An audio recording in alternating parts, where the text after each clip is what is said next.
Herzlich willkommen zu einer weiteren Folge Lasst uns lesen. Wir machen weiter mit den deutschen Kulturbildern. Wir haben aufgehört bei das bürgerliche Zeitalter und sind jetzt bei Spiele, Jagd und Kriegswesen. Bild 247. Schützenfest. In den Schützenvereinen lebt ein Rest der seit jeher dem deutschen Mann eigenen Wehrhaftigkeit nach. Die Stadtbürger schlossen sich früher zu Schützenbünden zusammen, wo das Schießen mit der Armbrust, später der Feuerwaffe geübt wurde. Heute haben die Vereine nur noch sportlich geselligen Charakter. Den Höhepunkt bildet das jährliche Schützenfest, wo der beste Schütze zum Schützenkönig gewählt wird. Bild 248. Lotterie. Die Lotterie hat ihren Namen von dem französischen Wort lot, los. Für viele ist sie schon damals wie noch heute die einzige Gelegenheit und vielleicht einmal ein Wunder, das große Los zu erleben. Alle vorhandenen Losnummern und Gewinnzahlen werden in je ein sich langsam drehende gläserne Trommel geschüttet, aus der meist Waisenknaben die einzelnen Papierröhrchen herausgreifen.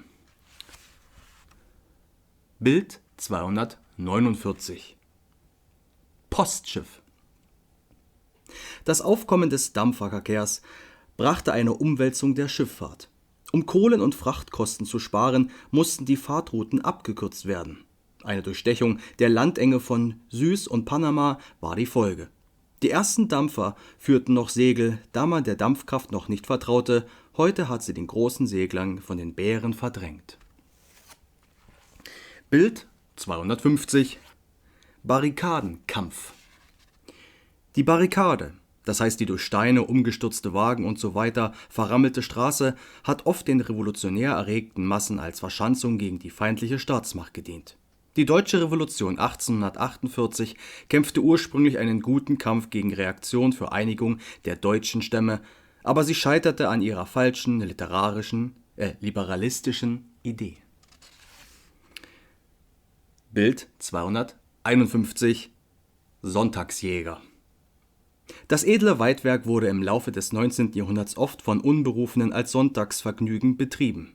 Der eitle Spießbürger wollte dem Jagderfolgen am Stammtisch prahlen. So entstand die Witzblattfigur des Sonntagsjägers mit seinem Jägerlatein.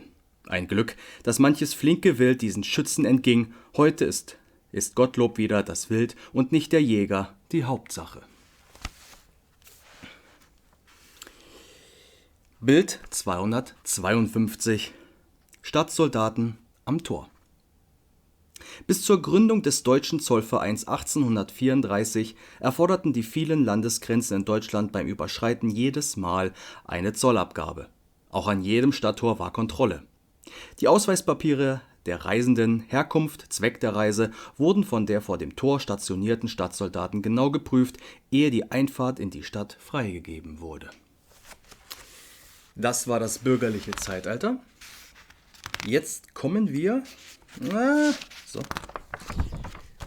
zum Abschnitt 11, 1850 bis 1875, das Zeitalter der Technik, erster Teil, Nachahmung historischer Stile. Die zweite Hälfte des 19. Jahrhunderts führte Deutschland unter Preußens Führung politisch und wirtschaftlich einem glänzenden Aufschwung entgegen. Nachdem die deutsch-dänischen Konflikt um die Unteilbarkeit des Herzogtümer Schleswig und Holstein durch den Feldzug 1864 zugunsten der verbündeten Preußen und Österreicher entschieden war und die sich daran schließende Auseinandersetzung zwischen Preußen und Österreich im Kriege von 1866 mit den Siege Preußens endigte, stand nur noch der endgültige Zusammenschluss aller deutschen Staaten zu einem einheitlichen Reich bevor.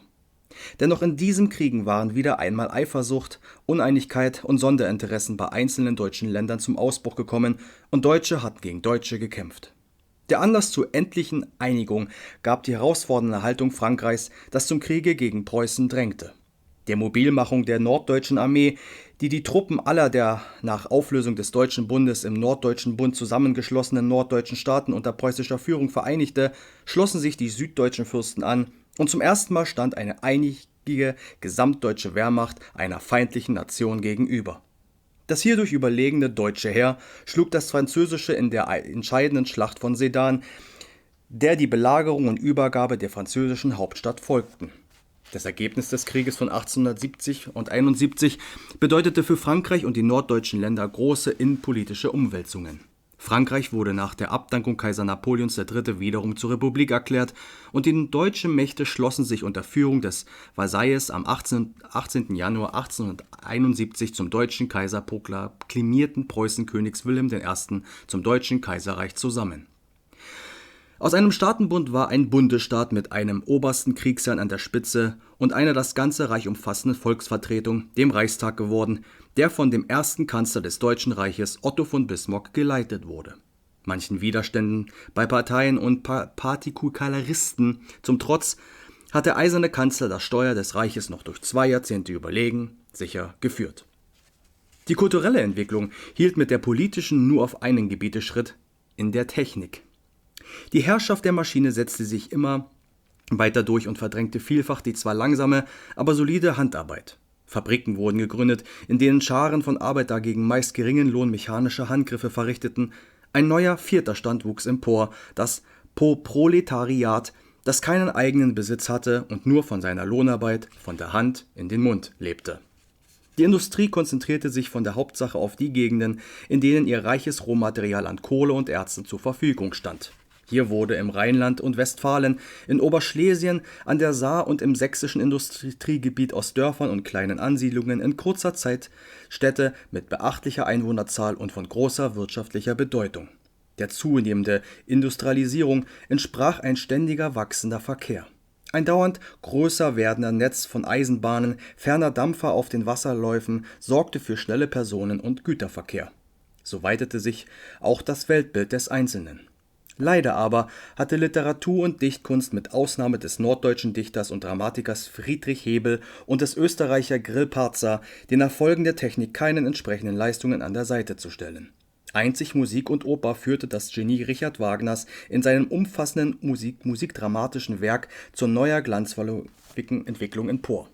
Die bildende Kunst gar, insbesondere Baukunst und Kunstgewerbe, gefielen sich in einer wahllosen Nachahmung historischer Stile vom Rokoko bis zur Renaissance, ohne der Zeit ein eigenes Gesicht geben zu können.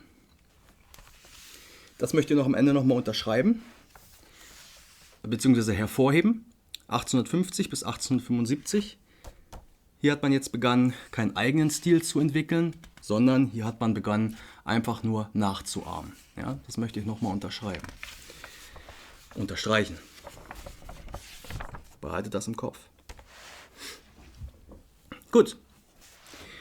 Das Zeitalter der Technik. Stände und Berufe. Bild 253. Weberstube. Die Weberei wurde im 19. Jahrhundert in mehreren Gegenden Deutschlands hauptsächlich noch als Hausindustrie betrieben. Die Konkurrenz der schnell arbeitenden Fabriken und die geringe Bezahlung der Heimarbeit führte zur großen wirtschaftlichen Not der Weber. In Schlesien, wo ihre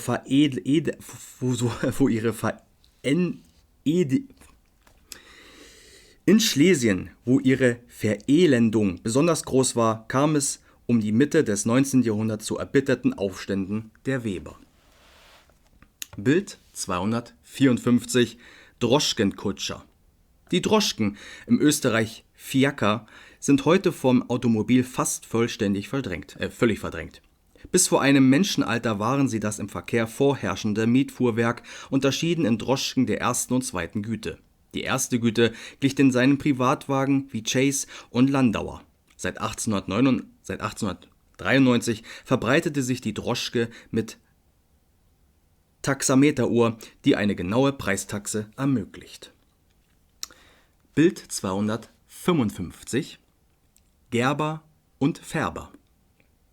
Die beiden alten Gewerbe des Gerbens und Färbens gehören eng zusammen. Beim Gerben wurden rohe Tierhäute tagelang geweicht, gereinigt und dann in der Gerberlohe zu Leder verarbeitet. Darauf folgte das Färben in großen Gefäßen. Die Erfindung der Anilinfarben hat den Prozess vereinfacht, ohne die Schönheit der alten Naturfarben zu überbieten.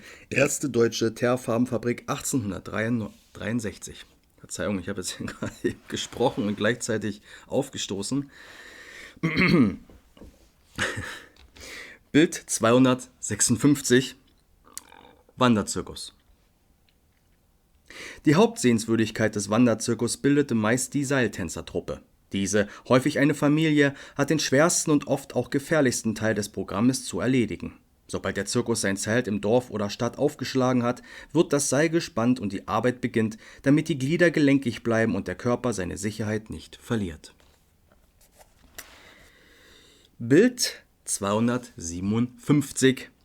Herrgott Schnitzer. Die Holzschnitzerei als Hauptgewerbe ist ein Stück bodenständiger, echt deutscher Volkskunst, von schlichtem Zwecksgerät für Haus, Garten und Feld bis zur freien künstlerischen Bildschnitzerei. Besonders die Alpenländer dringen tief empfundene religiöse Darstellungen hervor. Berühmt sind die Herrgottschnitzer von Oberammergau, einem Hauptort dieser kirchlichen Volkskunst. Und das letzte Bild für heute, 258. Chemisches Laboratorium. Das Laboratorium, die Arbeitsstätte des Chemikers, ist aus der Alchemieküche des Mittelalters hervorgegangen. Erst seit dem Aufschwung der Naturwissenschaften im 19. Jahrhundert fing man an, sie nach wissenschaftlichen Gesichtspunkten einzurichten. Das erste deutsche Meisterlaboratorium legt der berühmte Justus von Liebig während seiner Dozententätigkeit in Gießen an. Verzeihung, wenn ich heute mich ein bisschen verlesen habe, aber Laboratorium.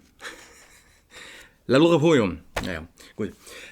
Das war's für heute. Ich wünsche euch einen schönen Abend, schönen Tag, schöne Nacht. Spielt im Schnee.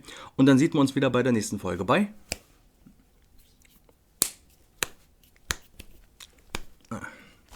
Bis zum nächsten Mal. Macht's gut. Tschüssi.